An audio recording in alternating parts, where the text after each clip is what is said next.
100 years had passed since the vote.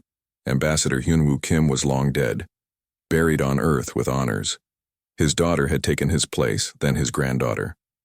Now Admiral Jin-A Choi, his great-granddaughter, stood on the bridge of the human flagship Patience. The ship's name was not chosen by accident. "Another inspection, Admiral," said Commander Hai Won-yoon, walking up with a datapad in her hands. "The Vorthak want to search our cargo holds again. Third time this month." Jin-A looked out at the stars through the bridge window. The Patience was not a beautiful ship. It was built for function, not looks. Gray metal walls, simple controls. Nothing fancy, just like all human ships were supposed to be under the restrictions. "Let them search," Jin-A said quietly. "We have nothing to hide." This was a lie, but it was a lie that had kept humanity alive for a century. The inspection team arrived 2 hours later. 3 Vorthak soldiers in heavy armor floated over from their ship. They moved through the Patience like they owned it, scanning everything with their devices, opening every container, checking every room. "Your weapons are limited to defensive only," said the lead inspector, his 4 arms busy with different scanning tools. "We will verify this." "Of course," Jin-A replied. She watched as they scanned the ship's guns. The scanners showed exactly what they expected to see: small weapons, just enough to protect the ship from pirates or asteroids. Nothing that could threaten a real military vessel. The Vorthak didn't know that the guns could change. They didn't know about the hidden parts, stored in walls that looked like normal metal. They didn't know that every human ship could become something much more dangerous in less than an hour, but Jin-A hoped they would never need to find out. After the inspection, Jin-A went to her private office. On her desk was a picture of her great-grandfather Hyunwoo. Next to it was a letter from Professor Woo Jin Nam on Earth. She opened the letter and read it again, even though she had memorized every word. "Jinny, they took my fusion engine design again. Said it was too advanced for a contained species. 20 years of work. Gone. They gave it to the Crystalline Collective. By next year, they'll be using my own invention to make ships faster than ours. This is the 15th time they've stolen our technology. The quantum computer designs, the gravity manipulators, the medical scanners, all gone to other species. All used to make them stronger while keeping us weak, but we continue the work. In the deep labs, in the hidden places, we continue. What they steal is nothing compared to what we keep. Stay strong. Stay patient. Our time will come." Woo Jin-A folded the letter and put it in a secure drawer. Professor Nam was right. For 100 years, humanity had endured theft, restrictions, and insults. Every human innovation was taken and given to other species. Every human colony had alien observers who watched everything they did. Every human ship was limited in size and weapons. The galaxy thought this made humans weak. They were wrong. A soft knock came at her door. "Come in," Jin-A called. Commander Yoon entered, but she wasn't alone. Behind her was a man Jin-A had never seen before. He was tall and thin, with careful eyes and clothes that looked too clean for a military ship. "Admiral," Yoon said, "this is Agent Ki-woo Han from Special Projects." Jin-A's eyebrows went up. Special Projects was a department that officially didn't exist. If this man was here, something big was happening. "Agent Han," Jin-A said, "what brings you to my ship?" Ki-woo closed the door and checked it was locked. Then he pulled a small device from his pocket and pressed a button. The device made a quiet humming sound. "Sound dampener," he explained. "Now we can speak freely. Admiral, I need to brief you on Project Deeproot." Jin-A had heard whispers about Deeproot. It was supposed to be humanity's real response to the restrictions, but she had never been told the details. "For 100 years, Ki-woo began, the galaxy has believed they contained humanity to 3 solar systems. They are wrong. We now control 47 systems, but 38 of them are completely hidden."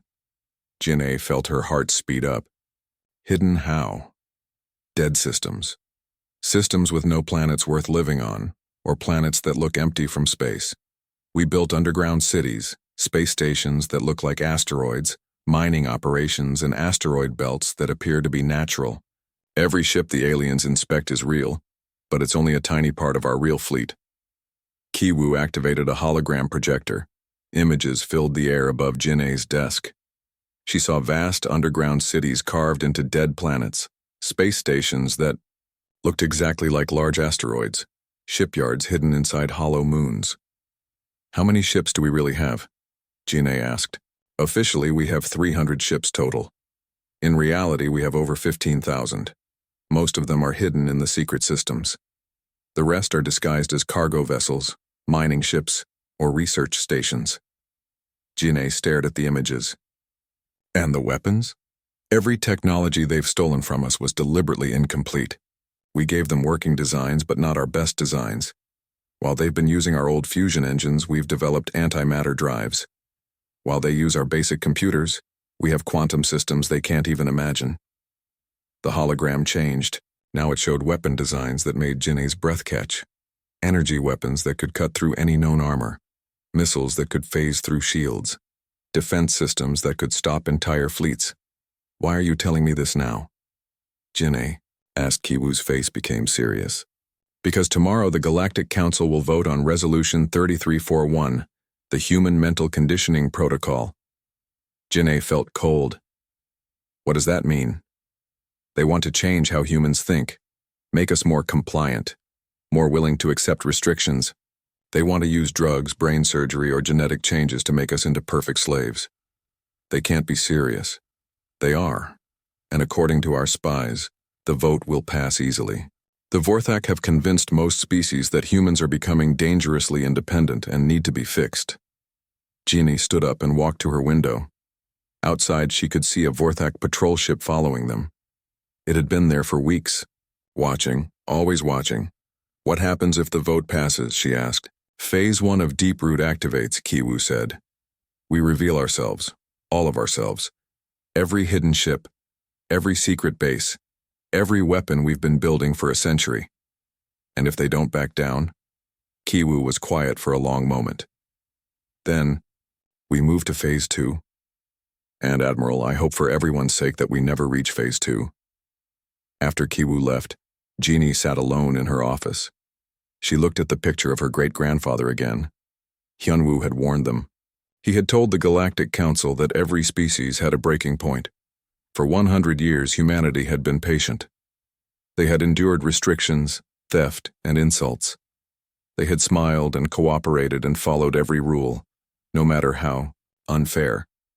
But patience was not the same thing as weakness. And tolerance was not the same thing as surrender. Jin'e picked up her communication device and sent a coded message to Earth. 3 simple words that would be understood by everyone who mattered. The vote comes. Across human space, both the hidden space and the visible space, people received the message. In secret bases and underground cities, in disguised ships and hidden factories, millions of humans began to prepare.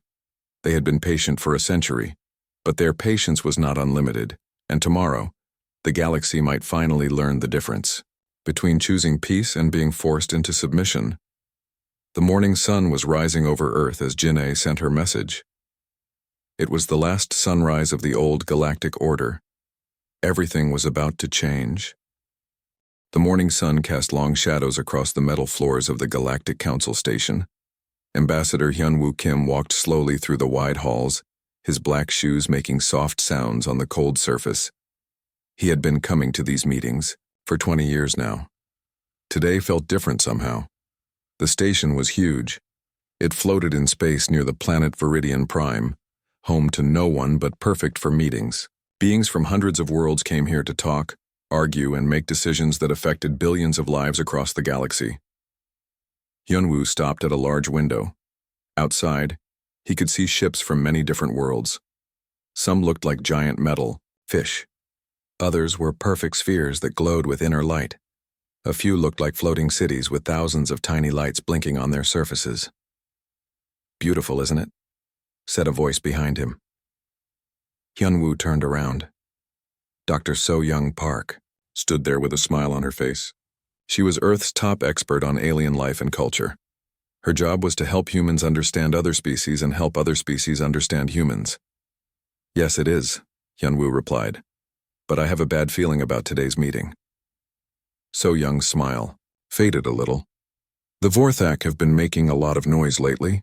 Their ambassador has been talking to other species, holding private meetings. The Vorthak were trouble. They had been flying through space for thousands of years before humans ever left Earth. They were tall, with gray skin and 4 arms. They thought they were better than everyone else because they were old and strong. What kind of meetings? Hyunwoo asked. The kind where they don't invite humans, So Young said. Captain Lee thinks they're planning something big. Captain Dongmin. Lee was the head of Earth's small space fleet. Earth only had 50 ships that could fight. Most other species had hundreds or thousands. But humans had always been good at talking instead of fighting. A loud sound filled the air. It was the call to meeting. All the ambassadors had to go to the main chamber now. Hyunwoo and So Young walked together through the halls. They passed many different kinds of beings. The Felinians looked like giant cats walking on 2 legs. The Aquarians were blue and moved like they were swimming through air. The Rockmen were exactly what their name said, living rocks that could think and talk. The main chamber was enormous. It could hold representatives from over 1,000 worlds. The ceiling was so high that clouds sometimes formed near the top.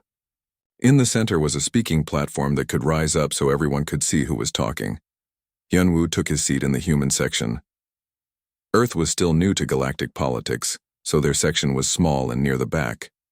The older, more powerful species sat in the front rows. The meeting began when a being made of pure light appeared on the central platform. This was the council speaker, chosen because no one could argue with something that had no physical form. Today, we discuss Resolution 2847, the speaker said in a voice that sounded like wind chimes. The containment of aggressive species. Ambassador Gorvak of the Vorthak hegemony will present. Hyunwoo felt his stomach drop. He had heard rumors about this resolution, but he hoped they weren't true. Ambassador Gorvak stepped onto the platform. He was huge, even for a Vorthak. His 4 arms moved as he talked, and his voice was deep and scary. Fellow beings of the galaxy, Gorvak began. We face a great threat. A species that grows too fast, spreads too quickly, and builds too many weapons. A species that does not respect the old ways.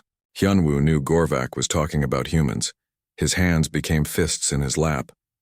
Humans have taken control of 3 solar systems in just 100 years, Gorvak continued. They build new colonies faster than any species in history. Their population grows like a virus. Their technology advances at a dangerous speed. Murmurs filled the chamber. Some beings nodded their heads or made sounds of agreement. We have watched them carefully, Gorvak said. They are not like us. They do not follow the proper order. They question everything. They change everything they touch. If we do not act, now they will destroy the peace we have built over thousands of years. Hyunwoo wanted to stand up and shout that this was all lies, but he knew that would only make things worse. He had to stay calm and wait for his chance to speak. Therefore, Gorvak announced, the Vorthak hegemony proposes that humans be limited to their current 3 solar systems. They must reduce their fleet to defensive purposes only. All human colonies must accept galactic peacekeepers to watch over them and make sure they follow proper behavior. The chamber erupted in noise. Some beings cheered, others argued. A few sat in shocked silence. D-Tier, Crystalline Collective's representative, a being that looked like a walking diamond, stood up. The collective seconds this motion.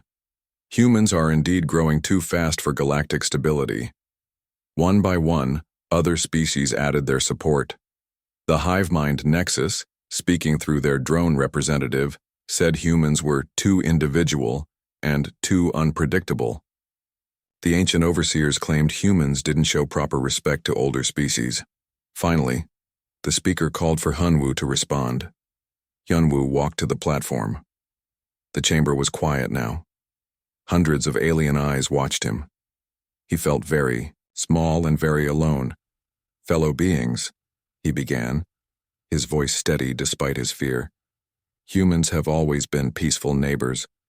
We have never attacked another species. We have never taken anything that wasn't freely given or fairly bought. We have shared our technology and our knowledge. You expand too quickly, shouted someone from the crowd. We explore, Hyunwoo replied. We look for new homes because our people need space to grow and live. Is this not what every species does? You build too many weapons, called out another voice. We build defenses, Hyunwoo said. We have learned that the galaxy can be dangerous, but we have never used our weapons except to protect ourselves. Gorvak stood up. Words are cheap, human. Your actions speak louder.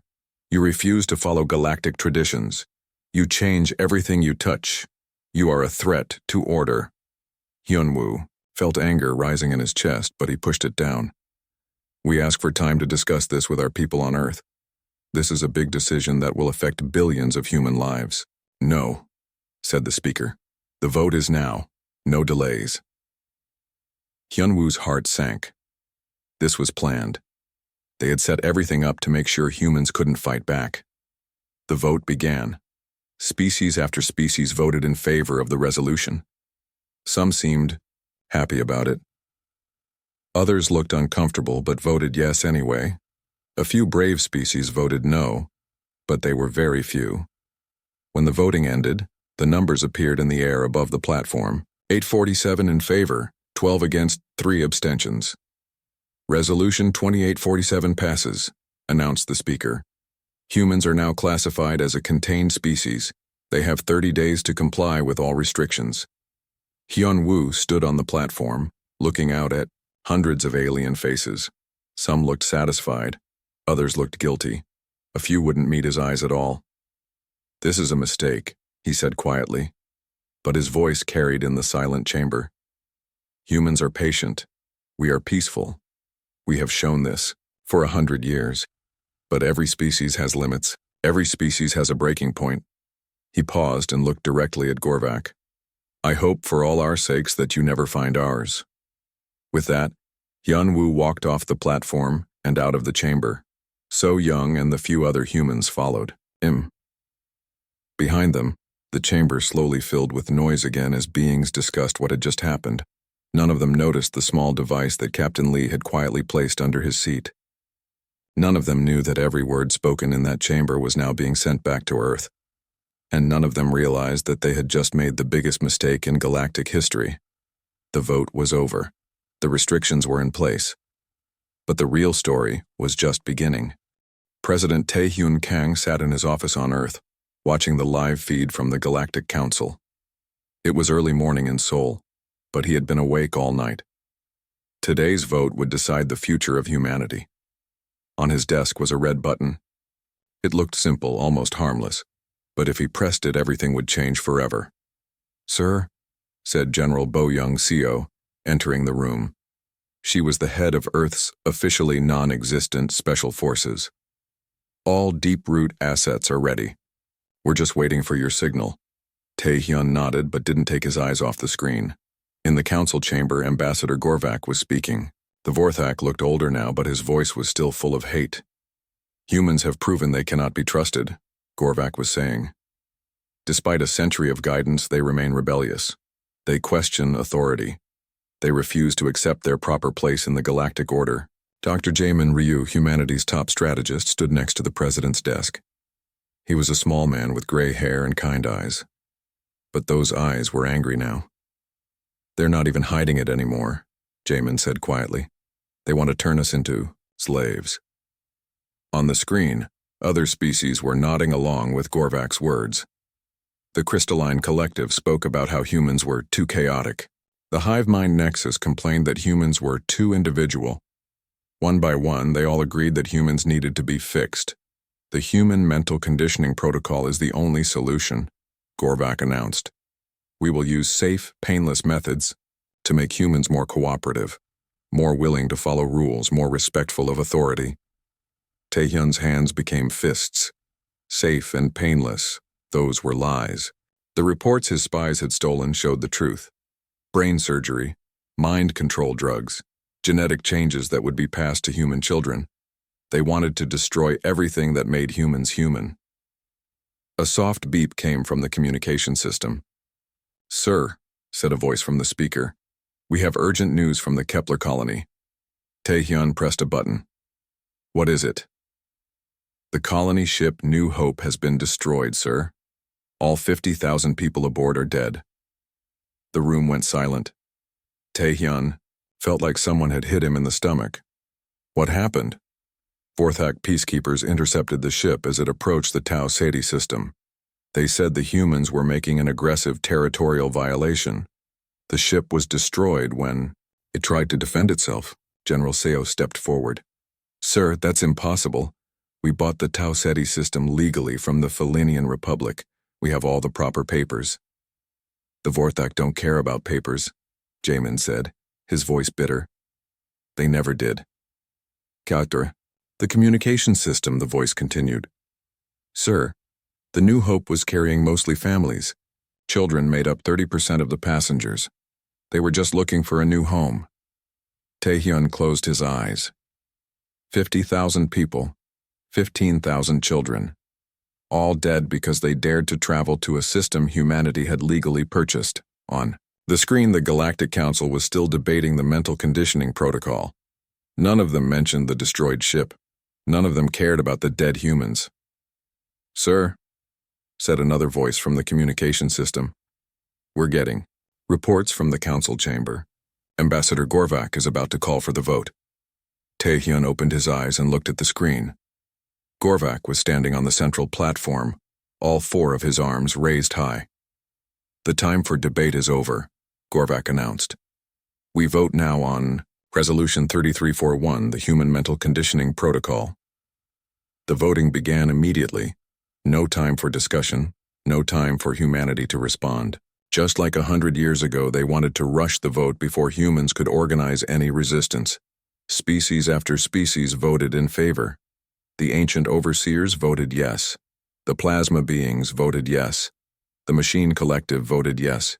Even species that had once been friendly to humans voted yes. They're all afraid, Jamin said, watching the numbers climb. They're afraid of the Vorthak, so they vote to hurt us instead. The vote count appeared in the air above the platform. 782 in favor, 31 against, 15 abstentions. Resolution 3341 passes, announced the council speaker. Humans will submit to mental conditioning within 60 days. This is for the good of galactic peace. The chamber filled with the sound of celebration. Beings cheered and made happy noises. They had just voted to destroy the minds of an entire species, and they were celebrating. But then something happened that made the chamber go quiet. A human voice spoke from the communication system, broadcast to the entire galaxy. Attention, Galactic Council, said the voice. It was calm and clear. This is Captain Minho Park of the colony ship New Hope. We are under attack by Vorthak forces. We repeat, we are under attack. The chamber went silent. On the main screen, everyone could see the emergency recording from the New Hope. The ship's bridge was full of smoke and sparks. Human crew members were working frantically at their stations. We purchased this system legally, Captain Park continued. We have all proper documentation. We are not armed for war. We are carrying 50,000 civilians, including 15,000 children. The recording showed the ship shaking as weapons hit it. In the background, they could hear people screaming. The Vorthak are demanding we surrender for aggressive expansion, Captain Park said. We are not expanding aggressively. We are simply traveling to our new home. An explosion rocked the ship. The captain looked directly at the camera. If anyone receives this message, please remember us. Remember that we died for the crime of wanting to live free. The recording ended with static. The Galactic Council chamber was completely silent now. Every being there had just watched 50,000 humans die. They had just watched children die. And then, impossibly, they heard applause. Ambassador Gorvak was clapping his four hands together, making a loud sound that echoed through the chamber. Excellent work by our peacekeepers, Gorvak announced. They stopped a clear act of human aggression. This is exactly why we need the mental conditioning protocol. Humans cannot be trusted to follow rules. Other Vorthak in the chamber began applauding too. Soon, other species joined in. They were applauding the murder of children. President Tae-hyun Kang stared at the screen. He watched beings from across the galaxy celebrate the death of human families. He watched them cheer for the murder of children whose only crime was wanting a new home. Something broke inside him, something that had been holding back human anger for 100 years. "Get me a direct line to the Galactic Council," he said quietly. General Essio quickly set up the connection. Taehyun's face appeared on the main screen in the council chamber, interrupting the celebration. "Beings of the Galactic Council," he began, his voice calm and steady. "I am President Taehyun Kang of Earth." The chamber buzzed with whispers. The President of Earth never spoke directly to the council. "You have just voted to destroy the minds of my people," Taehyun continued. "You have just celebrated the murder of our children. You have made your position very clear." He paused and looked directly at Gorvak. "Therefore, I am announcing that humanity withdraws from all treaties, agreements, and diplomatic relations with the Galactic Council. We reject your authority over us." The chamber erupted in noise. Beings shouted and argued. Gorvak's face was red with anger. "You have 24 hours to remove all non-human personnel from human space," Taehyun said. "After that, we will consider any alien presence in our territory to be an act of war." Gorvak stood up, his forearms waving angrily. "You dare threaten us? You are a contained species. You have 50 ships. We have 50,000. Taehyun smiled. It was not a happy smile. "Ambassador Gorvak," he said quietly, "for 100 years, you have mistaken our patience for weakness. You have mistaken our desire for peace as inability to fight. You have mistaken our tolerance for surrender." He leaned forward, looking directly into the camera. "You are about to learn the difference." The transmission ended. The screen went dark. In his office on Earth, President Taehyun Kang looked at the red button on his desk one more time. Then he pressed it. Across the galaxy, in hidden bases and secret shipyards, alarms began to sound. Deep Root was activated. Humanity's patience had finally broken, and the galaxy was about to see what humans could do when they stopped being nice. 23 hours after President Kang's message, Ambassador Gorvak stood in his private chambers on the council station. He was laughing. "Foolish humans," he said to his aide, a younger Vorthak named Corvex. "Do they think we are afraid of their 50 little ships?" Corvex nodded eagerly.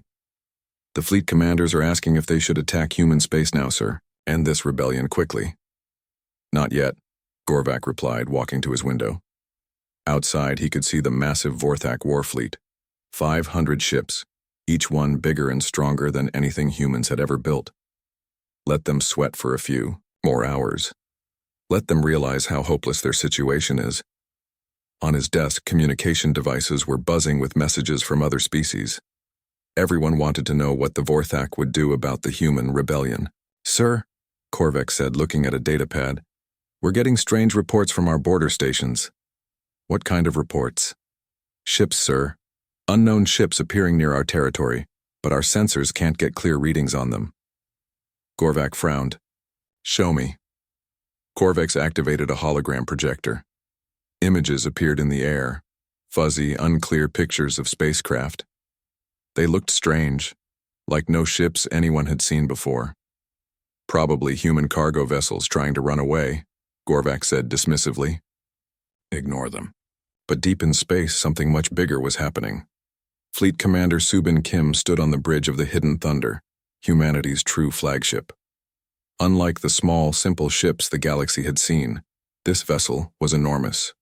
It was 3 times longer than the biggest Vorthak battleship and filled with technology that would make alien scientists weep. "Status report," Subin ordered. "All fleets are in position," replied her second-in-command, Captain Jong-Soo Ryu.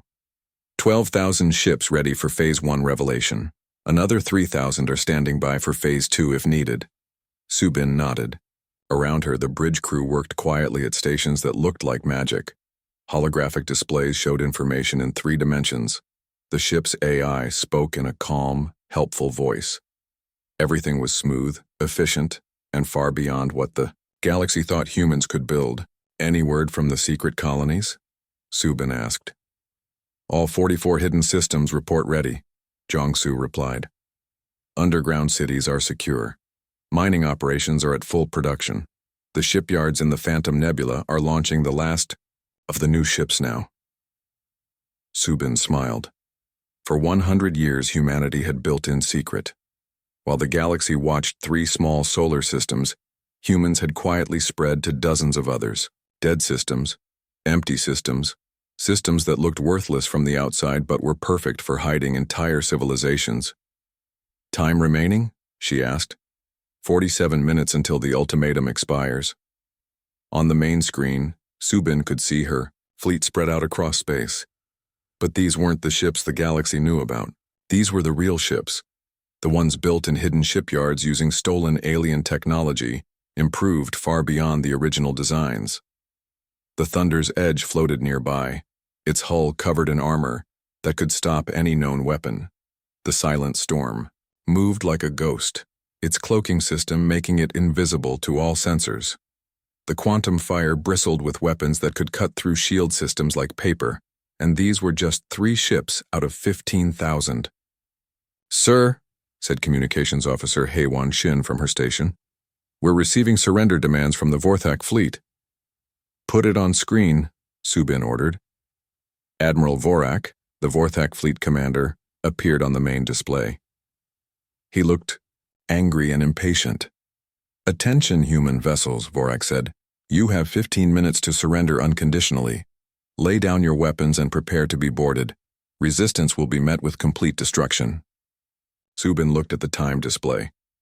15 minutes until the ultimatum expired. 15 minutes until the galaxy learned the truth. "Open a channel," she ordered. Vorak's image reappeared, but now he could see Subin too. His 4 eyes went wide when he saw the bridge behind her. "I am Fleet Commander Subin Kim," she said calmly. "We do not surrender." "You are outnumbered," Vorak shouted. "My fleet has 500 ships. You have what, 50? This is suicide." Subin smiled. "Admiral, you seem to be confused about something. We don't have 50 ships?"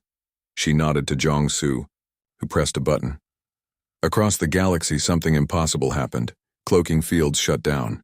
Hidden ships became visible.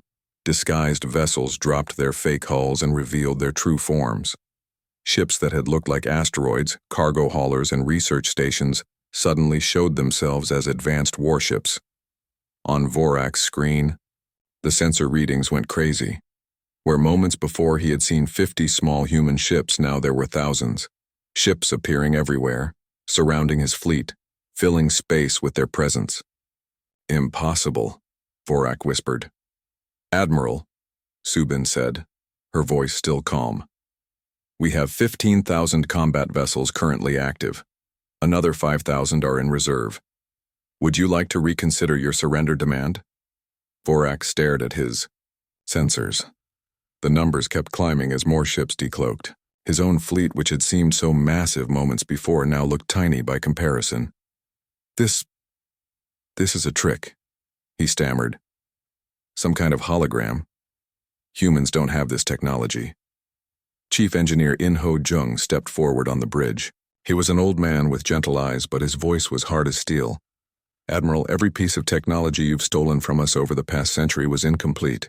You took our basic designs and thought you were getting our best work. You were wrong." The main screen changed to show technical displays. Weapon designs that made Vorthak guns look like toys. Shield systems that could stop entire fleets.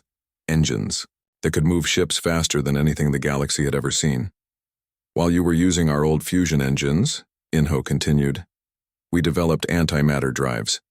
While you were celebrating our simple computers, we built quantum systems that can think faster than your entire species combined." Vorak's hands were shaking now. "You're bluffing. Prove it."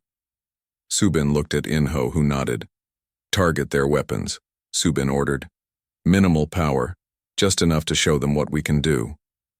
The human fleet fired once. Not to destroy, just to demonstrate. Beams of pure energy reached out across space. But these weren't normal weapons. They passed right through the Vorthak shields like the shields weren't even there. They touched the weapon systems on every Vorthak ship and simply turned them off. 500 Vorthak warships were suddenly helpless. Their weapons were dead. Their shields were down, their engines were offline, and they hadn't been damaged at all, just turned off. How? Vorak asked, his voice barely a whisper. Admiral Yejin Shin appeared on screen next to Su Bin. She was the head of human intelligence, and she had been waiting a century to deliver this message. Admiral, did you really think we weren't watching? For 100 years, every species in the galaxy has had human observers among them. Scientists, traders, diplomats, tourists, all of them reporting back to us.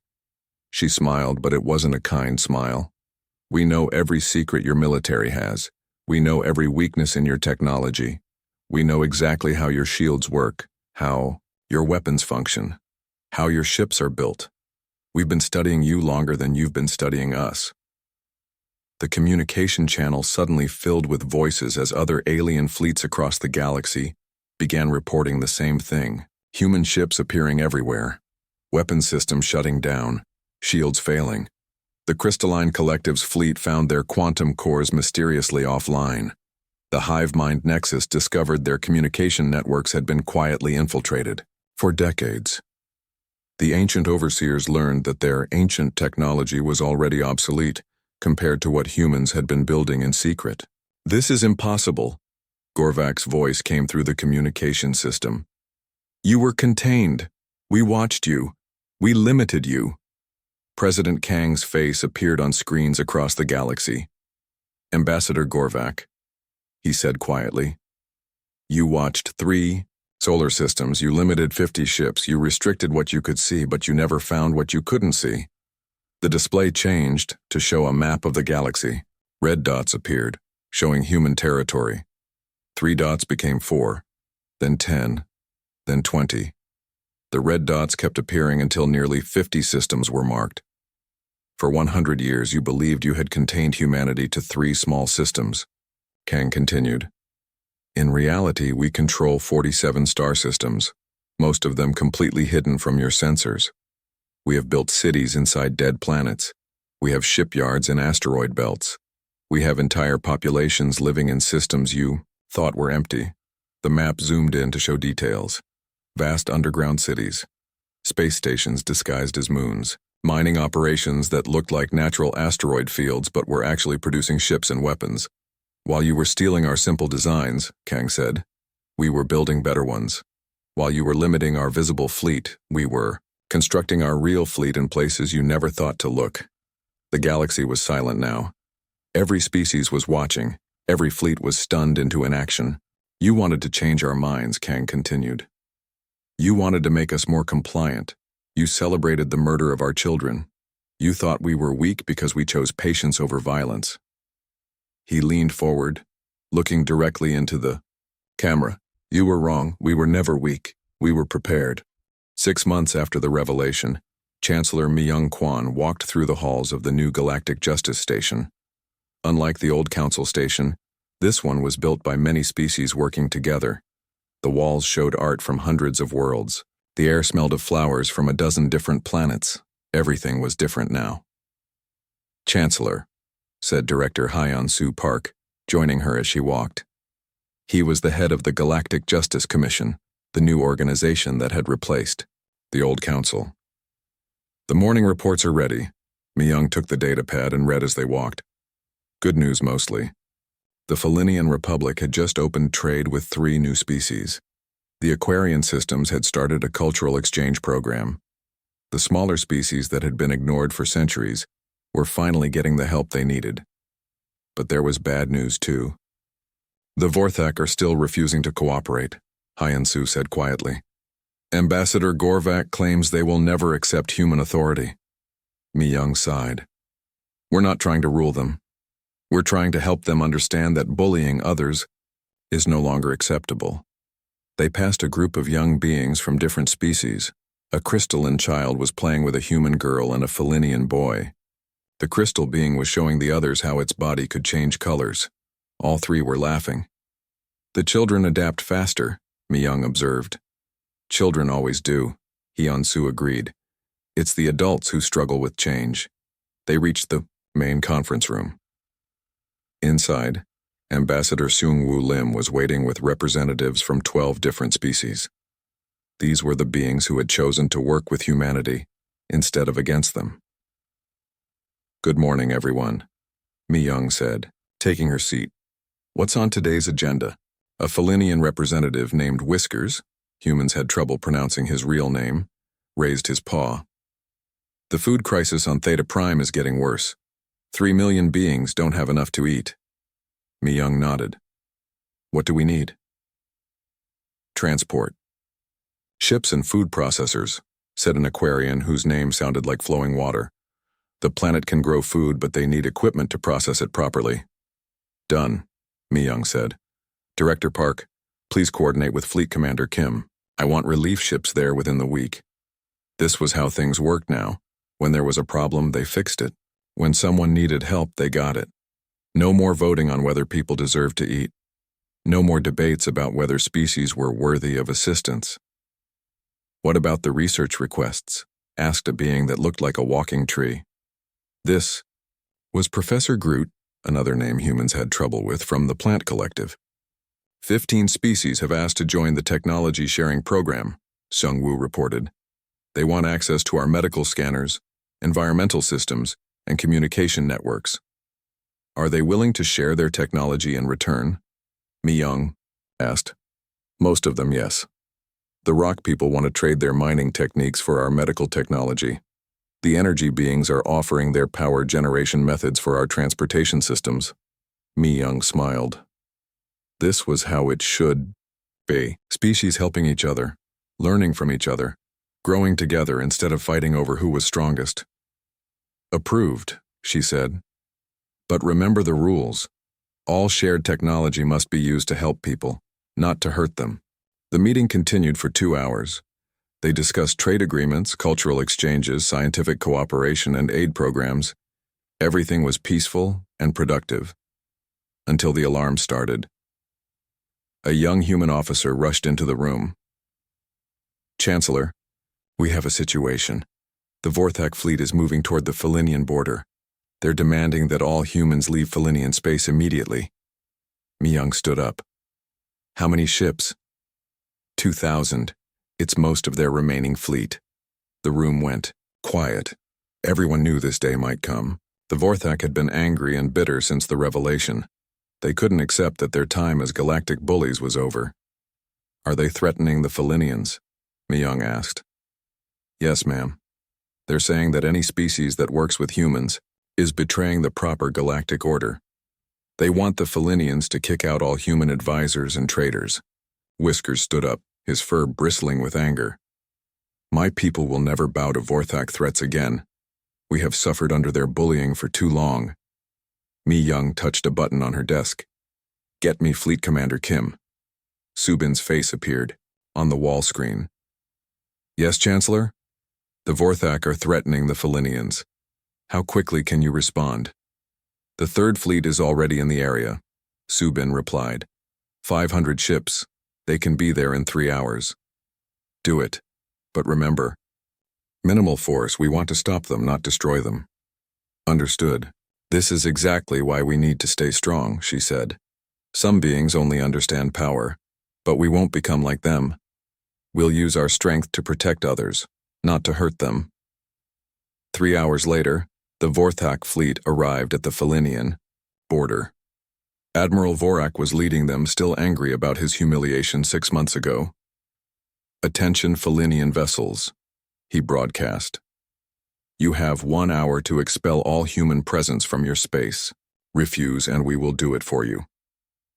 The Felinian defense fleet was small, only 50 ships. Against 2,000 Vorthak vessels, they had no chance. But they weren't alone. Space around the Vorthak fleet suddenly filled with human ships. 500 vessels appeared from nowhere, surrounding the Vorthak completely. "Admiral Vorak," came Subin's calm voice, "you are in violation of the Galactic Peace Accord. Withdraw immediately." "I don't recognize your authority," Vorak shouted. "The Vorthak bow to no one." "Admiral," Subin said patiently, "we don't want you to bow. We want you to stop threatening innocent people." "Never." Vorak ordered his fleet to attack. 2,000 Vorthak ships opened fire on the human vessels. Nothing happened. The Vorthak weapons fired, but they had no effect.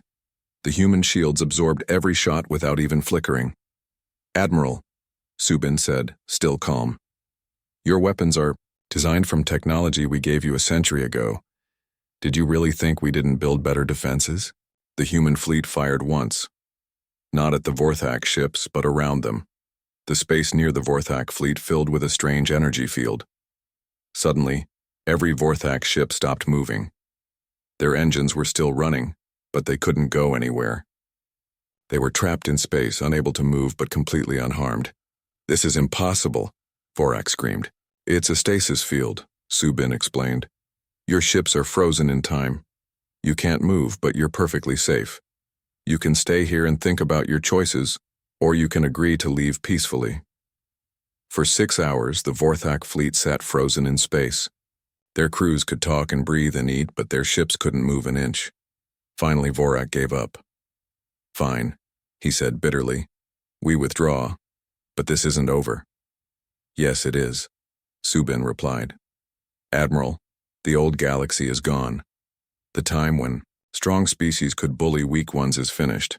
You can accept that and join the new order, or you can spend the rest of your lives frozen in space fields." The stasis field disappeared.